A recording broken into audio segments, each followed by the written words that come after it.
away from being 3-1, 2-2. It's a good football team we're about to play, the New York Giants. I think whichever team go out and execute 2 or 3 more plays should get over the hump this week.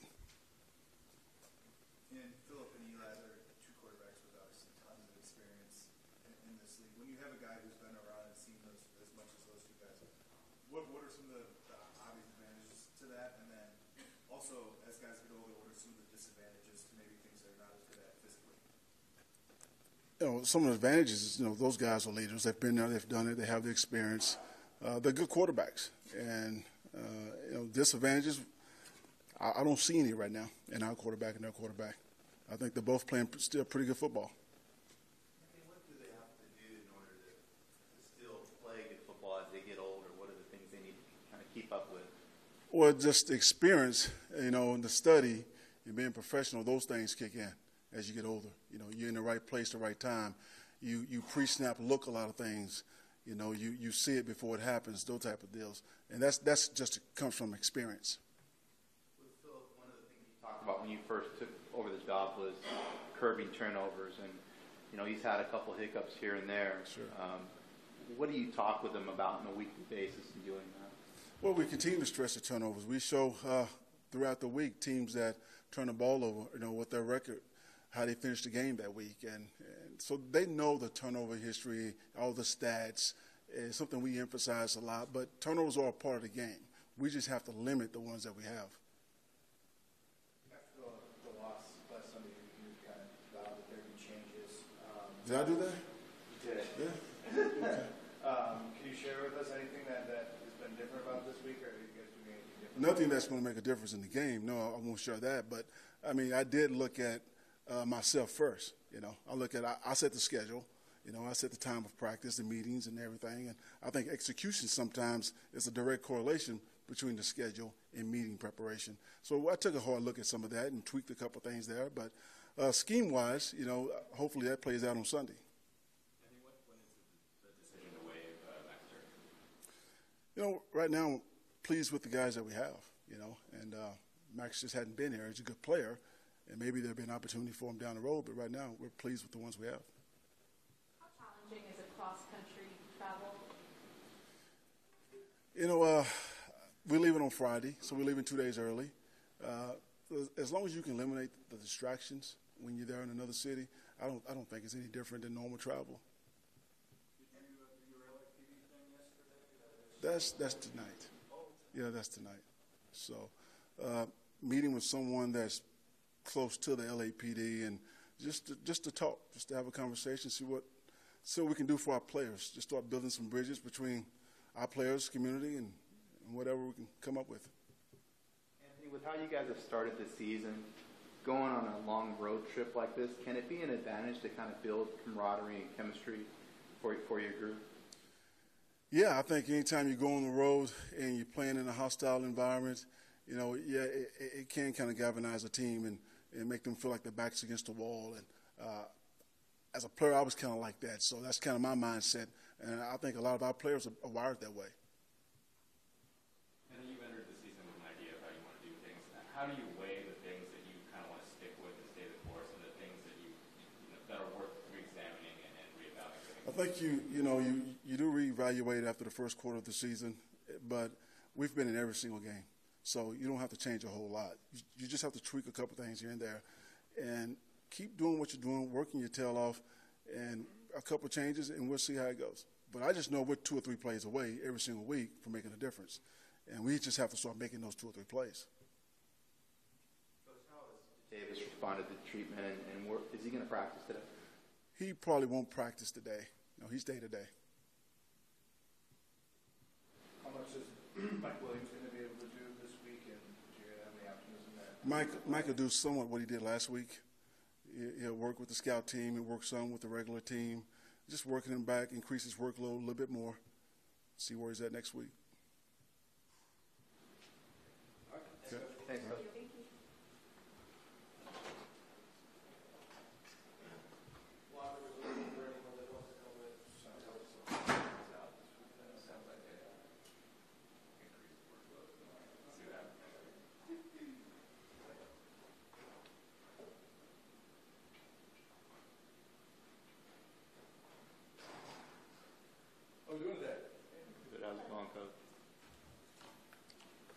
So what do you got today? Nothing? Coach, Okay. with somebody like Philip and Eli, both from the same draft class, what do they have to do to continue to play the way they started their career and continue to be effective and efficient? Well, I think it's not so much what do they have to do, it's what they've been doing. I mean, over the course of time, both of those guys have been really good football players, and I think a lot of it is, and obviously I can't speak for Eli, but from having been around Philip, the way they prepare, the way they study, the way they take care of themselves, I mean, that's all a part of it as far as the longevity goes. But, it's when you go against guys like that, or when you're with guys like that, there's not a lot they haven't seen. But, it is important that you don't get bored with it and you continue to study and push it, and that's an important piece of it. But both of those guys are such high-level competitors and really good players. That's the way they're wired, it seems. At a certain point, do you almost enter the conversation with yourself and say, like, there were things that I was doing 6 years ago that I can't do anymore, and I have to stop doing them? Is that a process? Well, if you're talking to me, yeah, definitely for me. There's a lot of things I can't do that I was doing 6 years ago. But you know what? I don't. Once again, I think the way that these guys play, that they feel like they can continue to do it. I mean, maybe there's certain things that they can't do, but I don't think you ever. Once again, I'm not. It seems like I'm speaking for them. That'd be a better question suited for them. Coach Austin Eckler obviously had a big play last week. When did you really stand out? And how do you, when you see guys making plays, how do you figure out how, okay, maybe they need to follow him? Well, I mean, it was kind of a progression through camp where he started to stand out. I think if you said to a player, especially a player that was undrafted that came in here as a free agent, that you said, look, this is how you make the team, then how he progressed is what you do. He made plays all throughout camp. As he got more opportunities, he got better. And I think that, really, if I'm just thinking, there's obviously a lot of plays in practice where you see him make a play and you say, okay, but it's different when you make it in the game. And then I think back to the third preseason game where we're playing the Rams, where he really made some plays late in the game. He had a big run. It was a third down, and he had a big run in that game. And you were like, wow, it looked pretty good. And then we went to San Francisco the next week for the last preseason game, and that trend continued. So, then you say to yourself, well, okay, that's preseason. It's a different animal in the regular season. So, but he's worked hard, especially on the practice field. He's shown up when he's given looks for the other team, and then when he's gotten his opportunities, he's made the most of them. So it's a credit to him and the way he's worked. I mean, you're excited for the young man because he's what you want these guys. He's a shining example to show to young guys saying this is how you have to work. Is it any easier for you to find ways to work him into the rotation since he does have a different skill set from the other backs? Well, I know it doesn't always seem like that, but every week we've got enough guys that we're trying to get things to them and work them in, and you never know how it's going to play out and who's going to be the guy that gets the balls. Like last week when Tyrell caught a couple of big plays down the field. So, but there's only so many plays, and he's a little bit of an unproven commodity from the standpoint of regular season games. So it's not like you have a 30-play package that you have designed for him. But there are certain things that you try to put him in for and see that you can use some of the things he does well.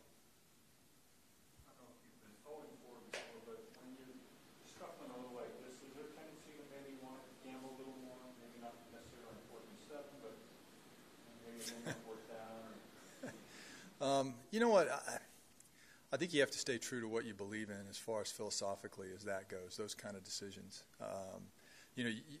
Listen, it's tough when you're in this position, and there's a lot that goes on with that. But I think we talked about this last week, and I think one of the things that I really like about Anthony is, he stays the course. He has a belief in what you have to do to be successful, and I agree with that. You stay true to that. Thank you.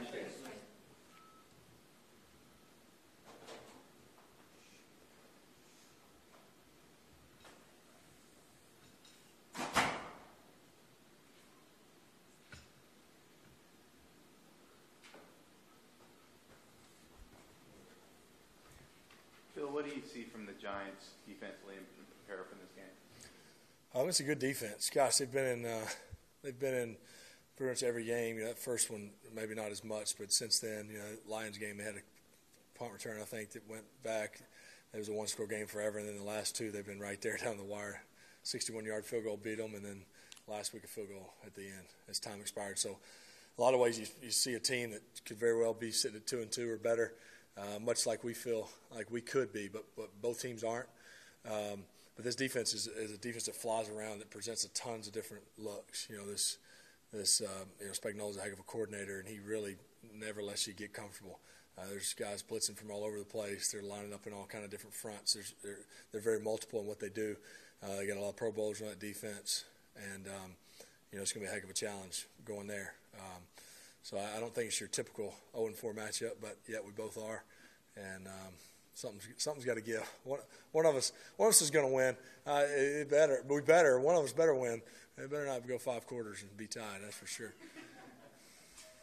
How you started the season and what's been going on at Stuffa, what advantages are there to going cross country as a team and kind of embracing that? Yeah, well, I think one, you're going back to a place that's just you talk about the New York Giants and the history that comes with going back there to play. Already gets you excited. We're going to the same stadium twice this year, but we haven't been there in a handful of years. Haven't played the Giants there since '09, so it's been a while for some of us. So not many of us were here then. I think too, you already know what the expectation is when you're going on a road like this. You know that it's a football place, the history that's there, the atmosphere that you already expect, and there's something about that. I mean, it's just like going to Denver. How excited we were going there. So I think the guys are fired up for that challenge and find a way to get one more point than the other team. It didn't last very long. I think I gave one autograph as I was a Giant right there in the neighborhood where my folks were in Raleigh. So it was short-lived. Are you surprised that here we are X amount of many years later and people still kind of like you and Eli? No, I mean I think that's just what you'd expect, especially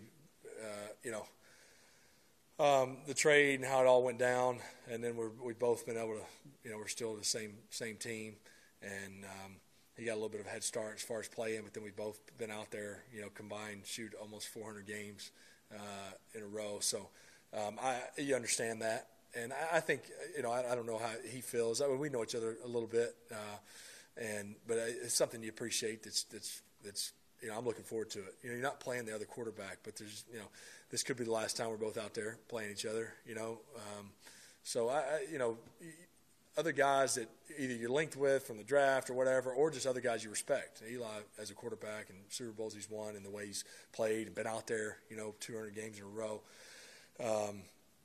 You always look forward to playing those, being on the other side of guys like that. So I'm certainly looking forward to that little aspect of it.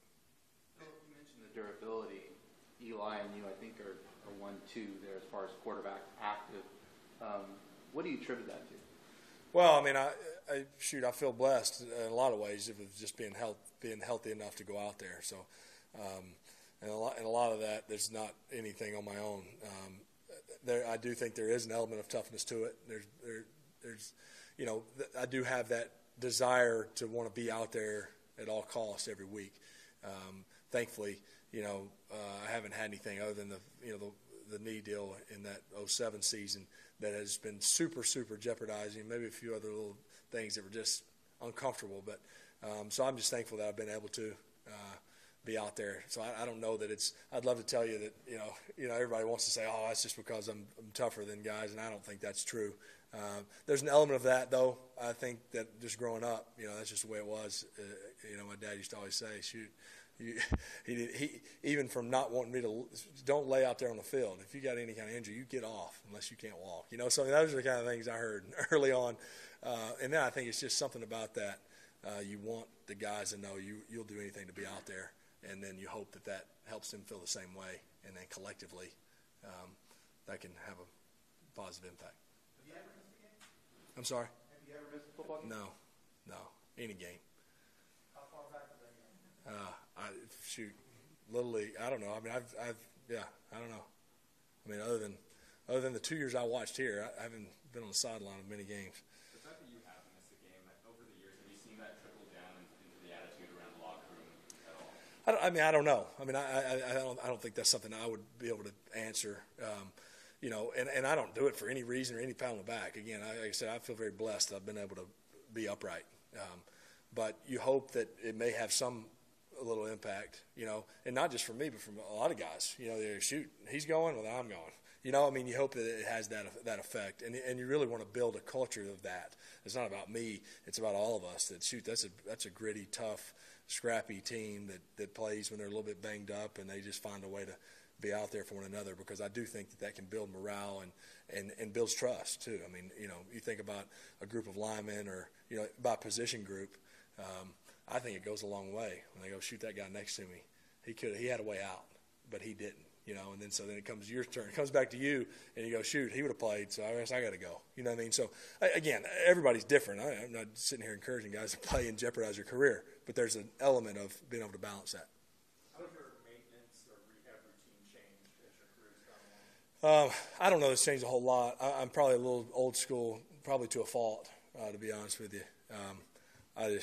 I'm a little sore now on Mondays and Tuesdays than I used to be, but I just I don't really do a whole lot different. I just kind of shoot, rub a little dirt on it, and go. Do you feel like as you've gotten older, your skill set as a quarterback has changed? Are there things that you could do 6 years ago that you can't do now, or the things you couldn't do 6 years ago that you can do now? I don't know. I mean, there's probably certain. I don't know. I mean, there's probably a time if we just did a long ball competition, I could probably throw it a little further. Probably not a lot. Things like that. But I don't know that there's just say, oh, I could have made that throw 5 years ago, but I can't make it now. I don't think I've hit that point yet. But I think I'm better mentally. I mean, each game I think you grow as a player, that you understand. You've seen more and more looks and more things and it doesn't always translate every Sunday. But you feel better equipped. You feel like you got more tools to how can you handle or attack a coverage or this. How can you do that better now than you may have when you hadn't seen some of those things? To be successful long term, do you think you have to be test checking your skills, like to say, like you mentioned the throw that you don't feel like you're at that point yet, but I would imagine at a certain point that point will come and you might still want to play.